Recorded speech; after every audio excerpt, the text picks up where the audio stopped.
from Bryan, Texas.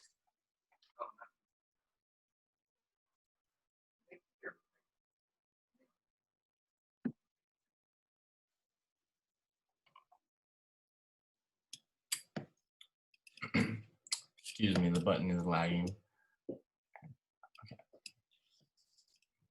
Shoot, even the new version we downloaded is lagging, huh? No, not. Okay, there we go. All right.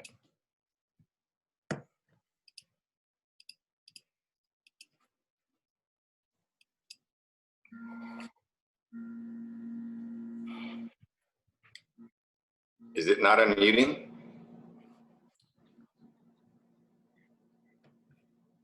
Hang on, Micki, we'll work this out. It just needs to be accepted on the other end. Am I on? There we go. Are Yep. we in?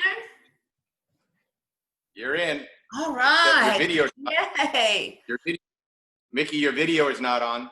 I don't know what to do. There should be a button there that says start video. Oh, I see it. Hang on. Dang. Bingo, there you are. Yeah, all right. You know, I'm from Texas. What can I say? It takes me a little bit longer. Hi, good evening, California and Ontario, and all you wonderful people at the Sober House. My name's Micki. I'm a real alcoholic. And for those of you that are in the Sober House, welcome to Alcoholics Anonymous. I'm sure none of you came in there because the sun was shining and the birds were tweeping and life was going good. But I can tell you without a shadow of a doubt that life will take on a new meaning.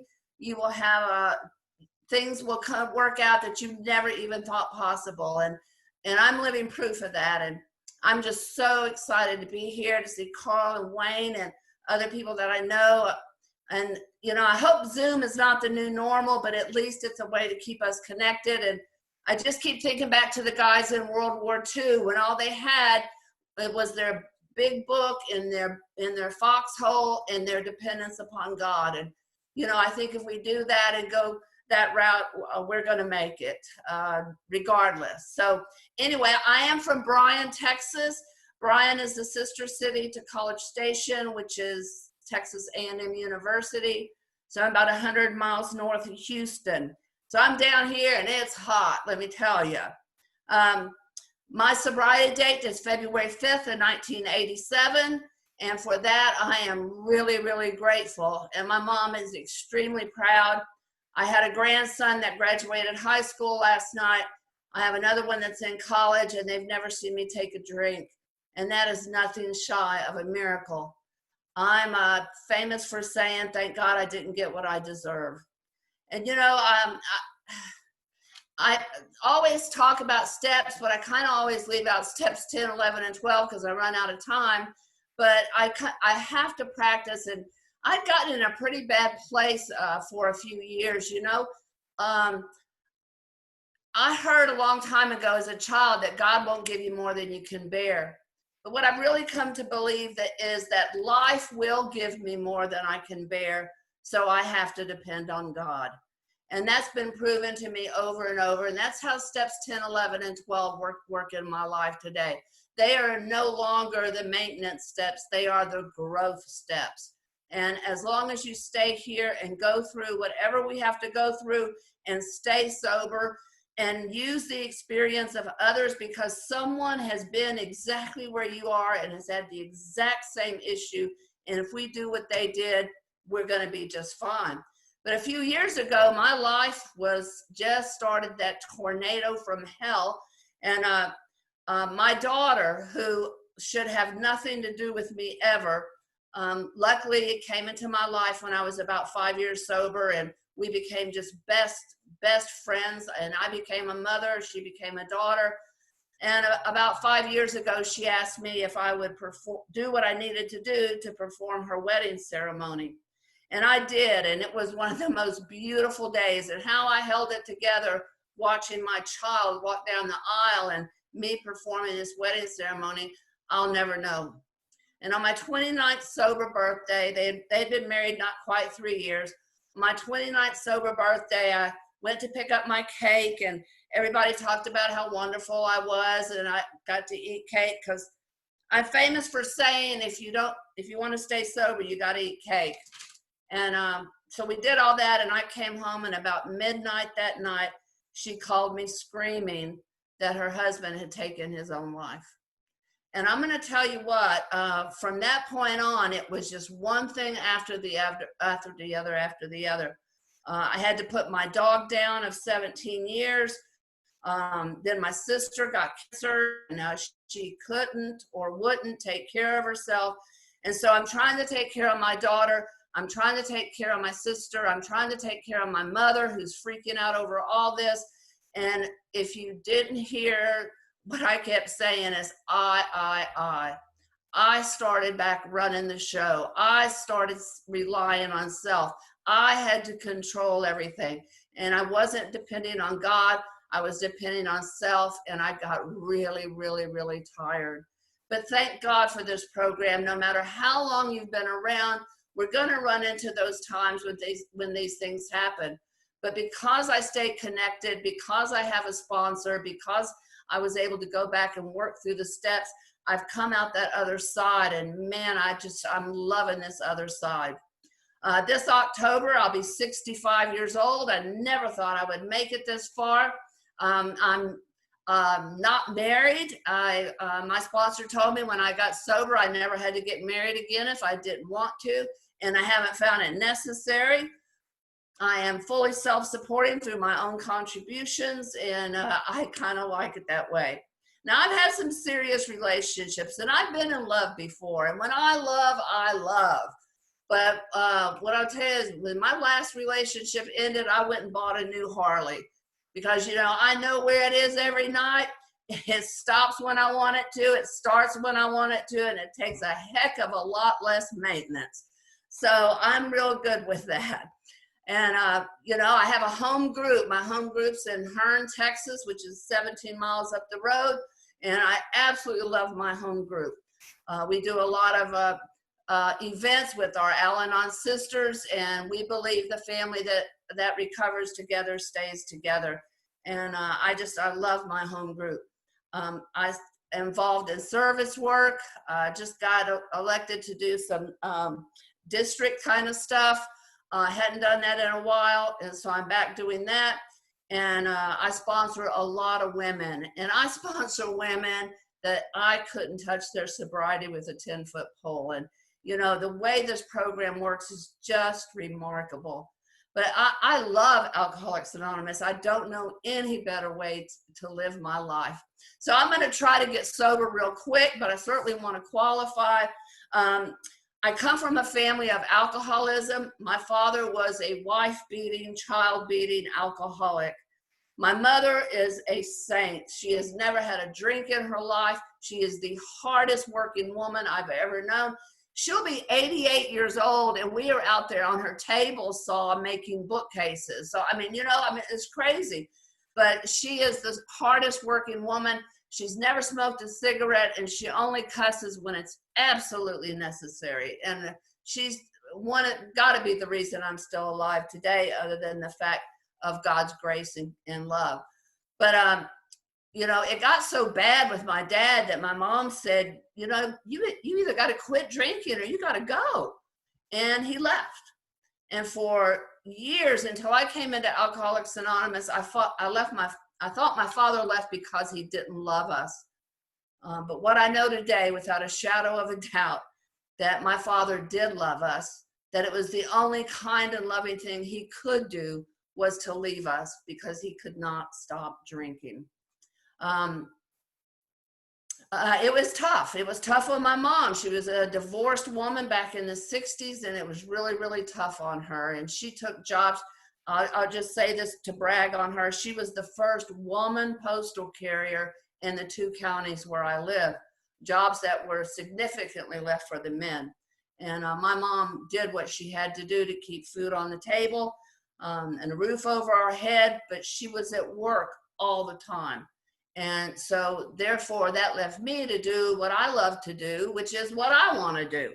And I was just a kind of an unruly child. I have a sister. My sister who passed away was 3 years older than me. And she was the class favorite. She was the straight A student. She was the cheerleader. She was all of those things.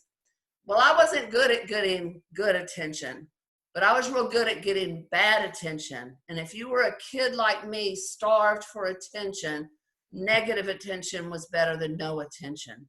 And I was this wild child. I mean, I think they medicate us nowadays, but I was just this wild child. And I hung around with the older people, and I hung out in places young girls aren't supposed to hang out. And so it wasn't a big deal when I was walking down the street and the neighbor had his garage door open. And in his garage were these cases of long neck Miller beer. I can still see the gold label on it, and it was hot. It was during this Texas heat. And my friends and I went in and stole some of this man's hot long neck Miller beer. We went down to her house and we opened it. We didn't know anything about drinking, but we drank it, the foam off. You know, it foamed all over. We sucked that foam off, and then we drank enough of that to where I say we reached that feeling of intoxication pretty quickly, followed by nausea and vomiting. We didn't have those skills that would come later on with drinking. We didn't know about appropriately coating your stomach before you go out drinking. We didn't know about putting your finger down your throat to puke so you can go back and drink some more. Nor did we know about putting one foot on the floor to keep rooms from spinning. And that would have been very handy that night. But I woke up the next morning sick as a dog, my first hangover. I'm 12 years old, and my head is pounding. My eyes are bloodshot. And my friend looked at me and said, "My God, Micki, I'll never do that again." And she never did. The rest of our years in high school and junior high, I never saw that girl tie one on. She saw what the problem was and made the correction. But I looked at her and I said the same thing. You're absolutely right. I'll never do that again either. And I never did. I never drank hot Miller beer again. And that would be a difference that I wouldn't understand until coming to Alcoholics Anonymous, that what happened for her and what happened for me was a totally, completely different experience. That brief period of intoxication was so elusive that for the next 20 years, I would once again try to experience that sense of ease and comfort that came at once by just taking a few drinks. You see, I was never comfortable in my own skin. I always felt like I was fixing to bust out of my skin, kind of like the Hulk. And, that just quieted that madness and made me still and made me sit down and be able to breathe. And nothing had ever done that for me before. So at every available opportunity, I started seeking out this new way of living, this alcohol, and started getting a reputation. Started being able to drink the football players under the table. Now, I thought I was just getting cool. Johnny H. told me if I got any cooler, I would have froze to death. But I thought I was just getting cool because they were all drunk and passed out, and I'm still up and partying. It appeared, this illusion or delusion, that I was controlling my alcohol intake. And what I know today about alcoholism is normal people don't do that. They're not able to consume massive amounts of alcohol and still appear to be unintoxicated. But I've started to develop in this illness that I would not know anything about until I found you, where it was affecting me bodily and it was affecting me mentally. And I had to find you to find out what was wrong with me. I quickly found better living through chemistry. I started smoking those funny cigarettes at every available opportunity. I started taking those black market pills where you take trips and never leave the room. Want to paint a house without a ladder. Want to lay on the ground and listen to the grass grow. Want to, prescription pills. Oh my God, I took a ton of prescription pills. My name was never on the prescription bottle, but I took a lot of prescription pills. And it was not uncommon to find me out in a cow pasture after a heavy rain. So, you know, when I tell you I'm a real alcoholic, my problem is not alcohol. And my problem is not those other things I do after I've been drinking. My problem is living life sober. I don't like sober. Sober is boring. Sober is just too hard. And I just couldn't stand the thought of being all wound up all the time. And I had to have some relief. And of course, the consequences would follow. The police would get involved. The school would get involved. You know, everybody was getting involved and everybody was getting on my case. And, you know, if everyone would leave me alone, I would have been all right. I'm so grateful for the program of Alcoholics Anonymous that has given me the ability to look back at my life and make some sense of it all. You know, those dangerous situations I put myself in as a young girl, being intoxicated in places I shouldn't have been, doing the things that would later on just embarrass the heck out of me. And the day would come when I had to drink over the things I did while drinking. And that's that incomprehensible demoralization we talk about. You know, just the humiliation and degradation of oneself of the things that we do because of this substance, alcohol, claiming that it was all that fun, you know? And I did have a good time. There were a lot of good times. But I tell you, those last many years were not fun at all.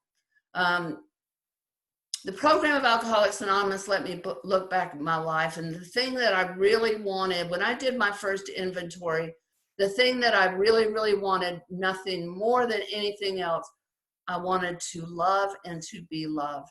And that's human nature. I wanted to feel important, to feel special, to feel needed, to feel wanted and desired. And I didn't know how to do that. And I didn't learn that in the household I grew up in. I didn't know how to get that, nor did I know how to give that. And what happened is, for me, is I traded all that for sex at the age of 16. Very, very shortly, I found myself pregnant, not knowing what to do. Well, in this day and age, if you're 16 and pregnant, it's not a big deal. But in 1972, in small town Texas, it was a big deal.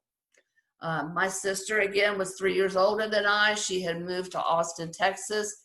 And as soon as I graduated my junior year of high school, I went to live with her in Austin, Texas, and brought an illegitimate child into this world. By God's grace and mercy, a family came into my life and said, we will take this child and raise it as our own with the condition you never see this child again. And I made that deal. I made that deal because I knew it was best for that child. I was in no way, shape, or form able to mother a child. I had no skills. I couldn't do it. So I can't tell you the pain of doing that, of letting that child go, was almost more than I could bear. And I came back to small town Texas with a scarlet letter on my forehead. Everyone knew what had happened.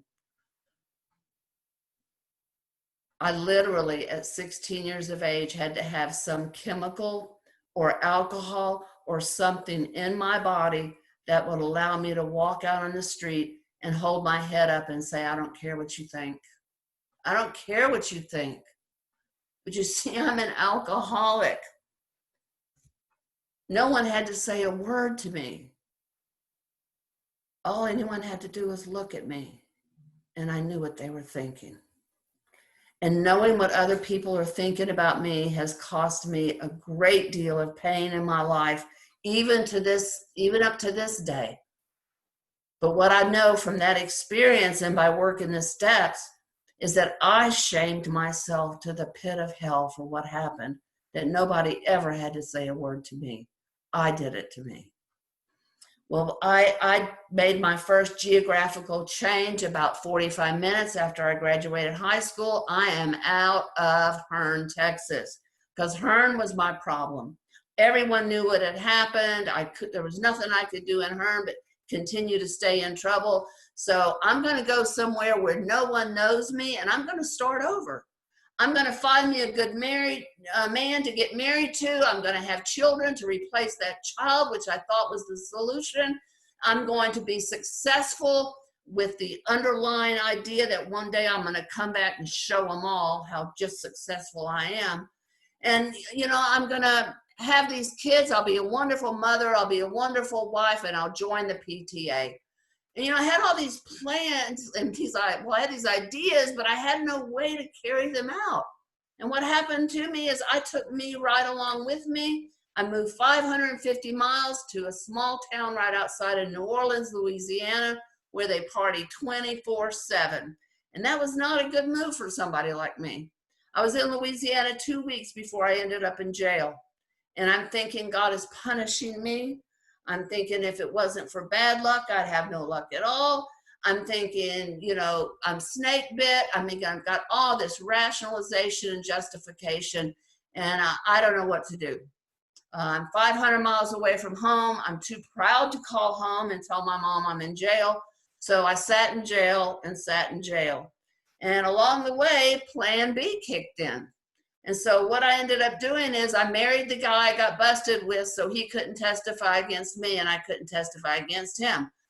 Remember, I'd only lived there 2 weeks. So we took in sick together, and God, I don't know, it was astounding to me when I came to Alcoholics Anonymous and someone said it takes 2 healthy people to have a healthy relationship. And that was profound to me. I was like, oh my God, never heard that before. Never tried that before. And so we took in sick together, and I have 2 children from that marriage. I have a son, Micah, it's 44 years old. And my daughter, the love of my life, is 41 years old. And thank God I don't get what I deserve. Thank God. I moved back to Texas in 1980 because moving sounds better than unlawful flight to avoid prosecution. It was one of those spiritual moves in the middle of the night where you got the U-Haul and you're just throwing everything in it and you're heading for that state line and you're sweating, and when you get there, you wipe that sweat off your brow and you're never going back there again.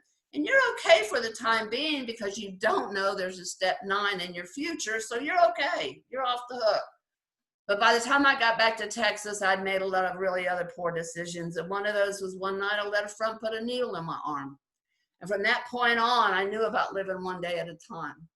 I'm putting poison in my veins. I'm drinking alcoholically. I'm smoking those funny cigarettes, taking all those pills, and doing what I got to do one day at a time. To make a long story short, I became a detriment to society. I became just a virtual outlaw until I got caught, and then I was a criminal. But I lived that outlaw life and did exactly what I had to do. Of course, my marriage would fall apart, and I was a single parent with these 2 kids. And I just want to touch briefly on that. You know, from the time those children were born and laid in my arms at their birth, there's never been a time from that day to this that if someone were to walk in the room and say your life or your child, there's not a second that I have to even think about that. I would lay my life down for my child, but I could not quit doing what I was doing for my children. I don't believe there's anything stronger than a mother's love for her child except alcoholism. And my children had an alcoholic mother, and none of us understood what was going on. I'm the kind of alcoholic woman that goes to the store for a loaf of bread and I don't come back for 3 or 4 days. Now, I don't mean to do that. I mean to go to the store and get a loaf of bread. But I have this mental obsession that I don't understand. And I have this allergy of the body that plays out, but I don't know what's going on. And I'm gone 3 or 4 days, and I left my children with people children don't need to be left with. And my children saw things that no child should ever see. And they heard things that no child should ever hear. And they experienced things that no child should ever experience. And I would come home and I would be so tore down, and they would have washcloths cleaning their mama up, telling me the truth. And you know the truth when you hear it. But they tell me the truth. They say, Mama, if you don't drink, you won't get sick. And I knew that. I knew that. And I made those promises to them again and again and again. This weekend, we're going to go to the park. The circus is coming to town. We're going to rent a video. We're going to play a game. We'll pop some popcorn. I really wanted to do this as my soul screams, I love you, and I want to be a good mother. But I'm an alcoholic, and this is a progressive illness that I don't understand. And I get up and I start walking off that drunk, and I'm walking back and forth, and the obsession hits. And obsession is not that I run through the house like a crazed maniac, although on occasion I have. Obsession is simply this idea that pops into my head that says, you know, Micki, if you just take one, it'll calm those nerves, it'll quiet that knot in your gut, and you can go in and play with those kids. So that sounds really good. It sounds really innocent. And I take that one. And when I take that one, the one takes me, and I got to go to the store for a loaf of bread. Thank God I don't get what I deserve. The fact that my children have anything to do with me today is nothing shy of a miracle. We talk so many times about God's grace in these meetings. There is a thing called the mercy of a loving God, and he has shown himself to me. I'll be forever grateful. If you're paranoid and you think they're out to get you, they are. And in 1986, they came and got me.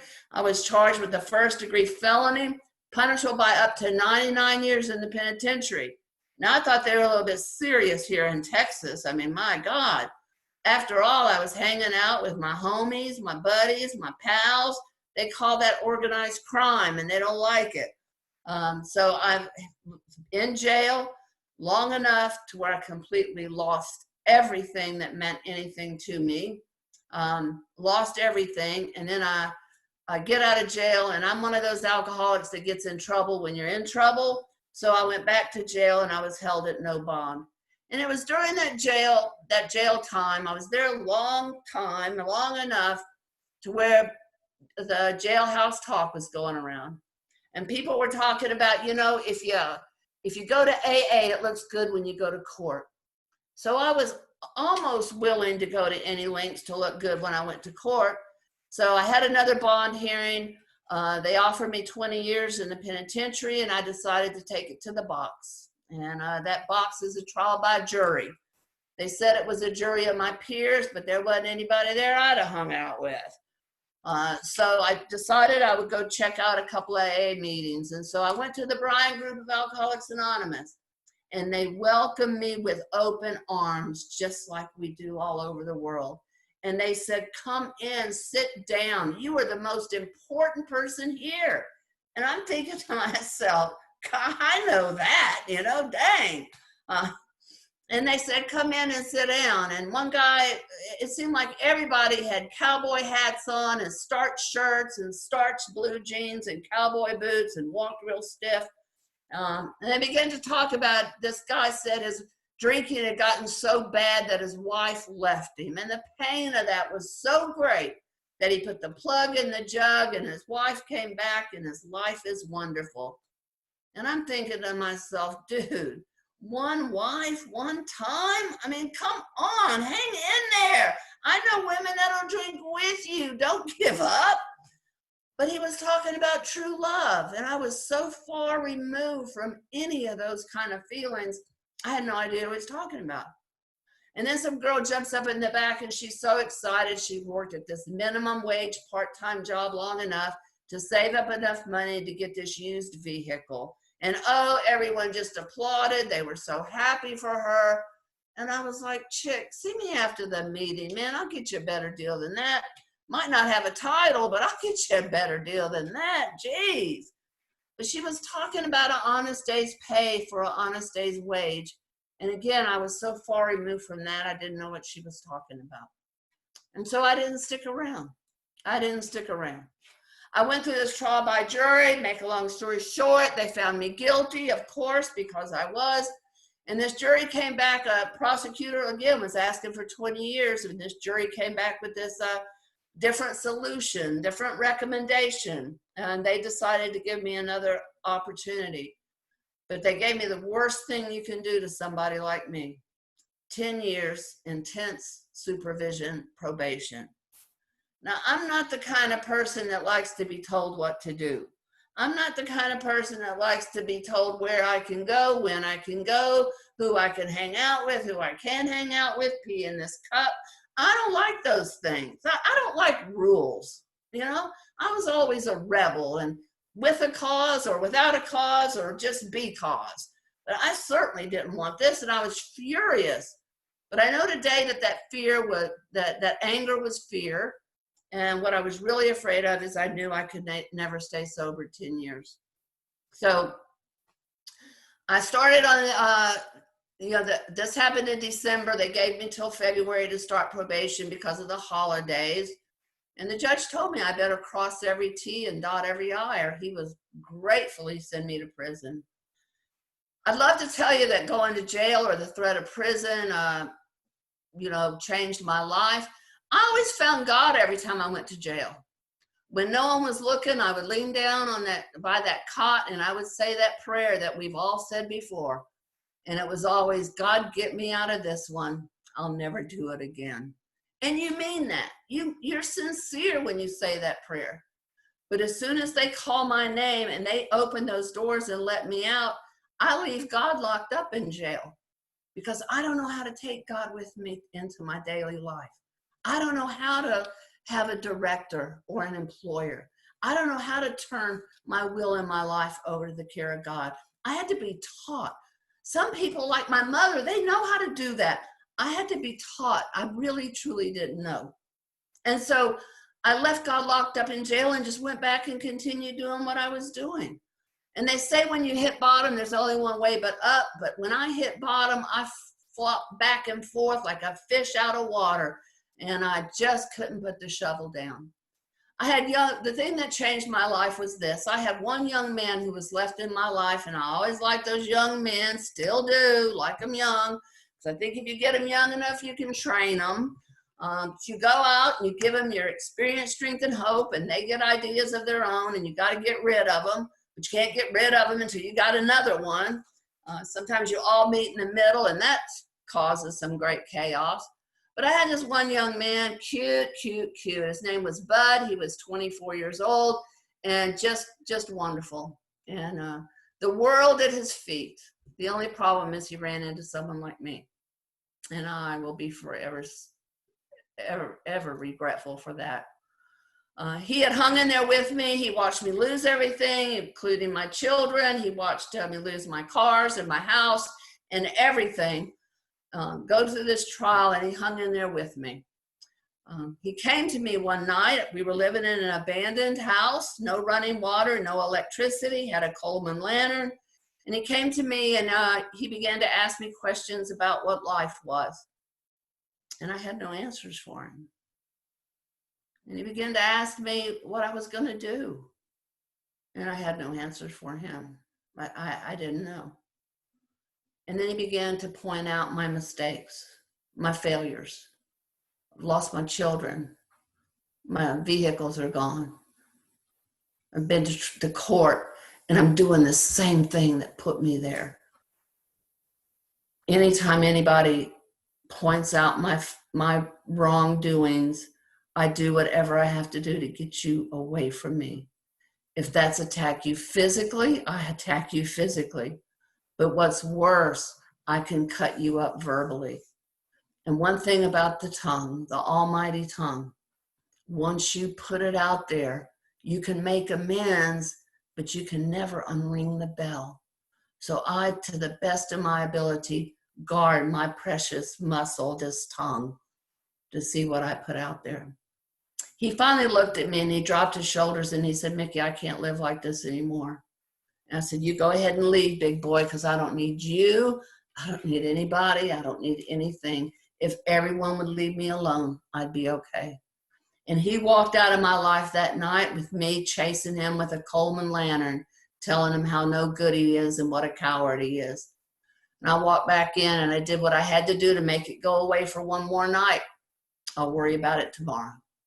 Tomorrow came and I went outside and I found his answer to our problems. And that young man's body hung from a tree limb with a rope around his neck.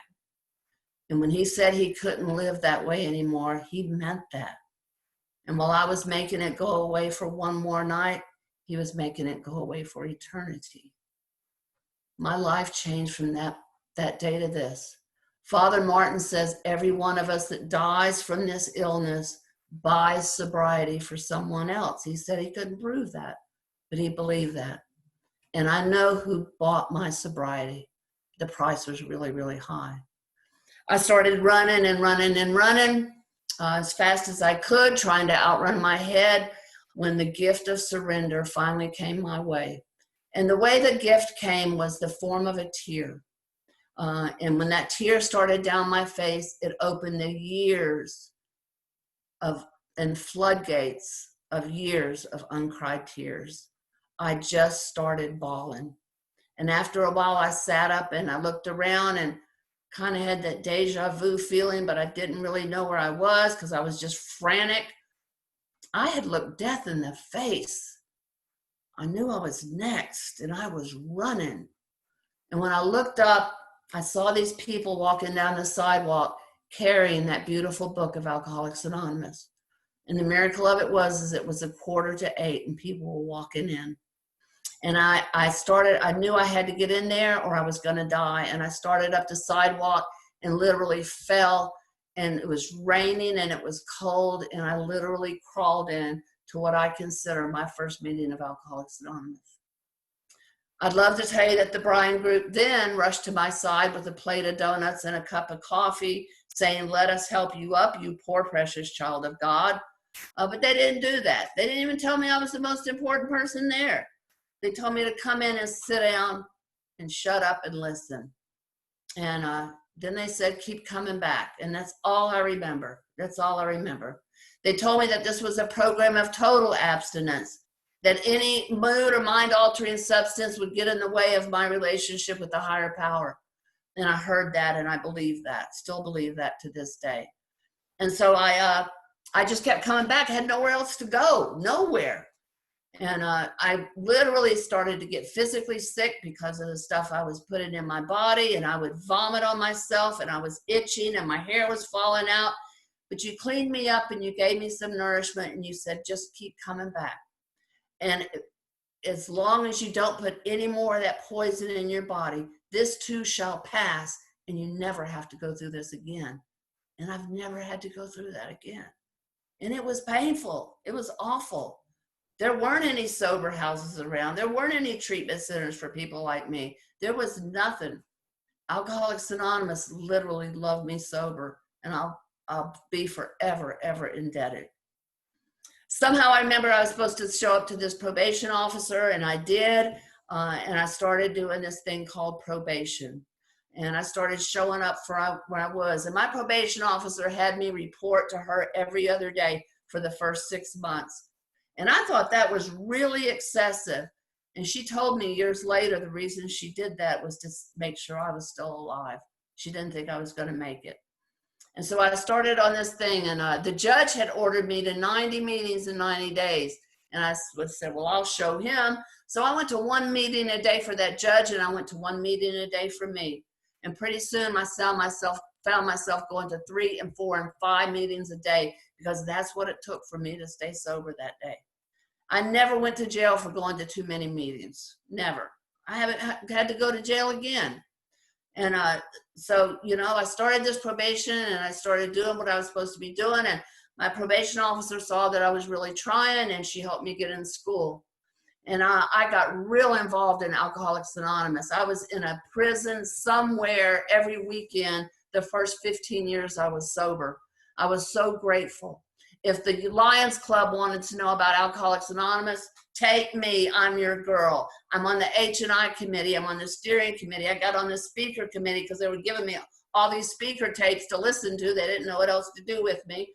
So I'm listening to all these speaker tapes, and I'm doing these things, and I'm going these places, and I'm trying to be of service.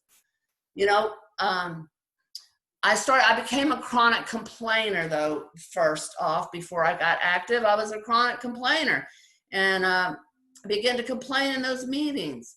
And finally, this woman came up to me after a meeting and she said, Micki, I just want to tell you you're full of shit. Turned around and walked off. Well, I couldn't believe she was talking to the most important person at a meeting like that. So I turned around and my mouth opened, but what came out wasn't what was intended. What came out was, will you be my sponsor? Now, I had made a grave error.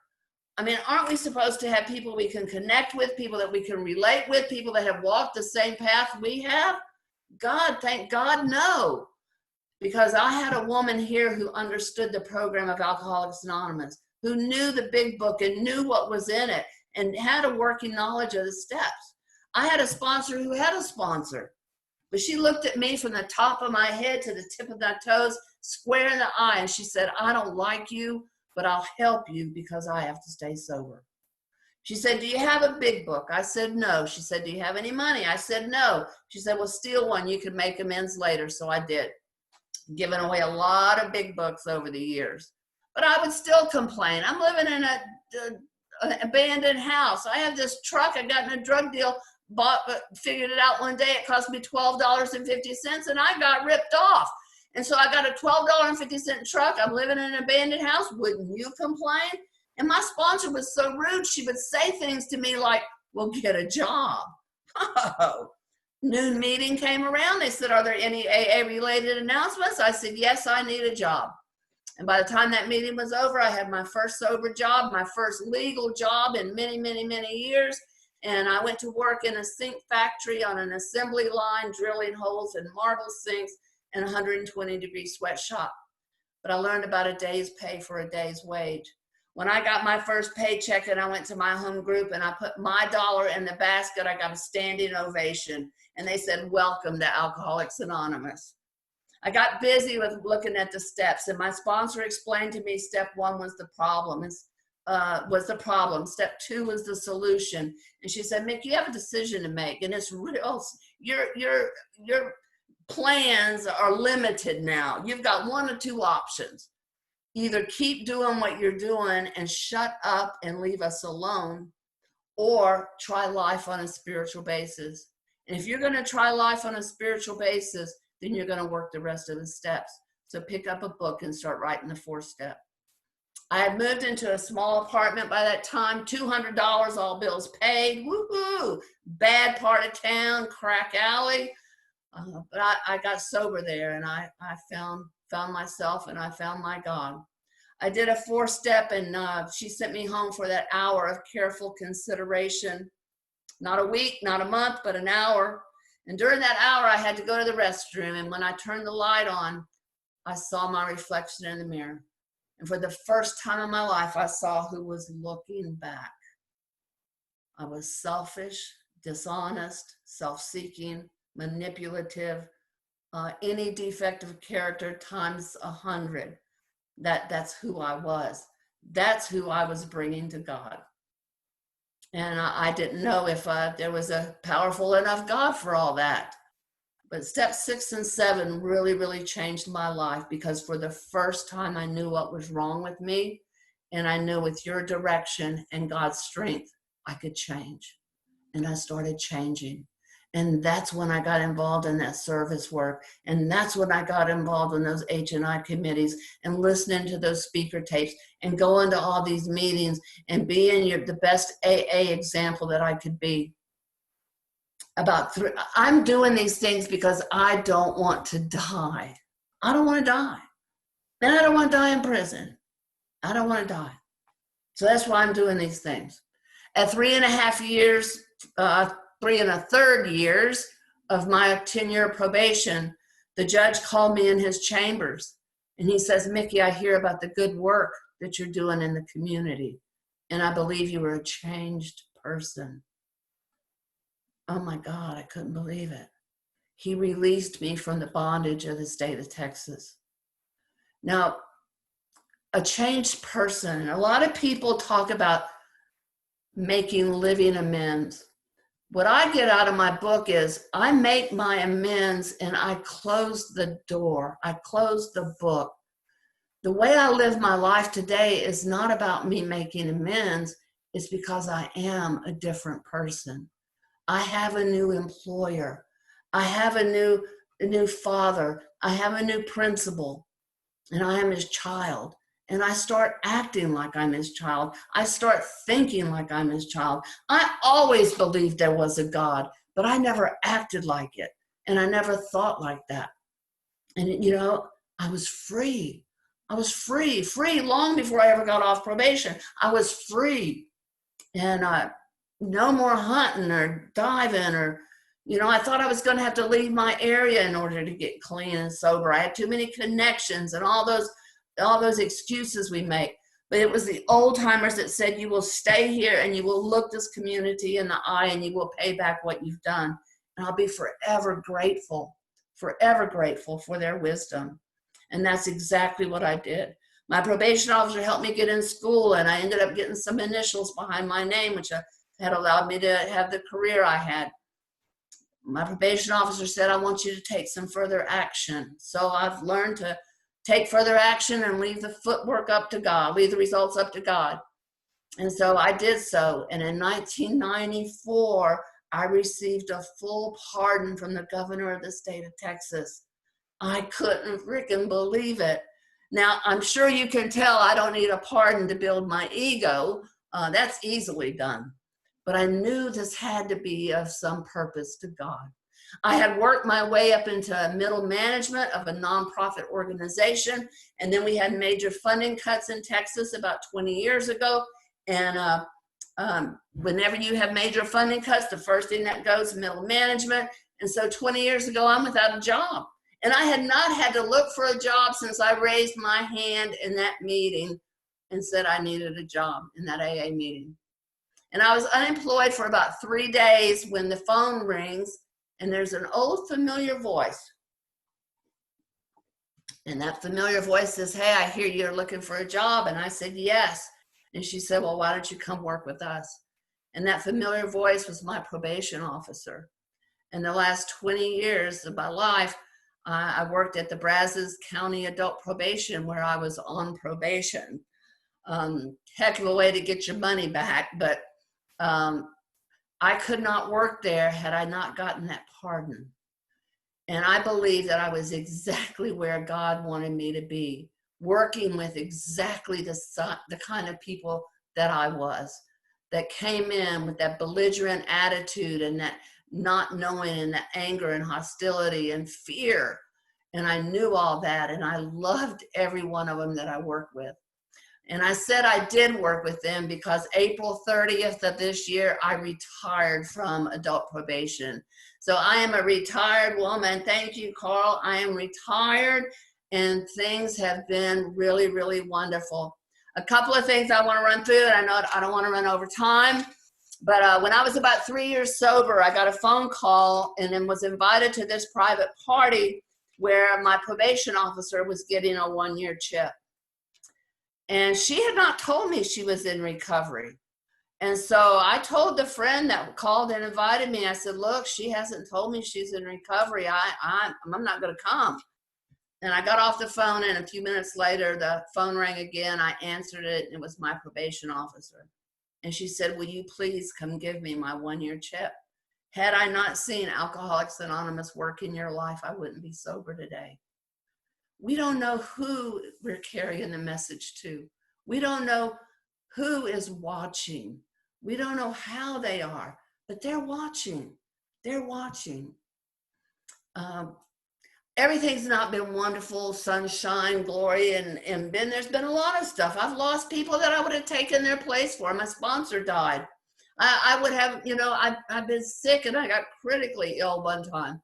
When I was 6 years sober, I was diagnosed with stage 4 colorectal cancer, and the doctors initially gave me 6 months to a year to live. Told me to get my affairs in order.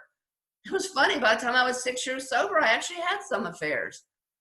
But I ended up at MD Anderson Hospital. I surrendered to my cancer like I surrendered to my alcoholism, and I did what they told me to. And God, they give me this good-looking, young, 34-year-old doctor. And it's like, oh, my God, why can't this be a wart on my finger instead of colorectal cancer with a tumor up my you-know-what? told my doctor one day, I know why I have this cancer. And he said, why, Micki? I said, from so many years of men blowing smoke up my butt. And it made sense to me. You know, we got to have a reason why. But I surrendered to that cancer, and I did radiation, and I did chemotherapy, and I went to hands-on healing, and I did Reiki, and I burned sage, and I have crystals, I have feathers, I have angels, I slept on beds of magnets, I ate herbs, and I drank aloe vera juice. It went to churches where people talked in tongues and fell out on the floor and waved snakes in the air. And, you know, if you came by and said, I believe this will help you, I'm in. Let's go. I'm all aboard. And it wasn't important whether I believed it would work, but you believed it would work. And there's power in whatever you believe. Just like there was power in those lies I believed. So I went along right with it. And people ask me all the time, well, what worked? It all worked. I'm free of cancer for 25 years. Thank God I don't get what I deserve. So, you know, a guy came by and said, Micki, are you angry with God? And I said, angry with God? Why? And he said, because you have this horrible cancer. I was so grateful I had done the work. I was so grateful I had knew where my place was and where God's place was, that he was no longer on some throne with some checklist. Because if I believe for a minute that God did this to me for whatever reason, then God is my problem. And he can't be my problem and my solution at the same time. What is my choice to be? Father God, however this journey must end, allow me to do it with the grace and dignity of a sober woman alcoholic, the highest honor I can have in this life. I get a lot of emails, text messages, now it's Facebook and all that. And just end up with this quick story. I got a young lady named Kimberly in Sugar Land, Texas, sent me an email one night. We emailed back and forth, and then Kimberly and I went and, my daughter and I went and met Kimberly. And Kimberly is the daughter I gave up in 1972. My God connected us. How is that to be? When she was ready and God was ready, this thing happened. I didn't have to make it happen. I allowed the universe to let it happen. And good things are going to continue to come our way. As long as I keep turning the pages of those books with the expectations that what says on those pages will come true, they will. They will. I recently retired. My mother was very, very generous. She gifted a lot right next door to her. I just built me a new house right next door to my mom. We can take care of each other in our golden years. So I'm living in a little piece of heaven right now.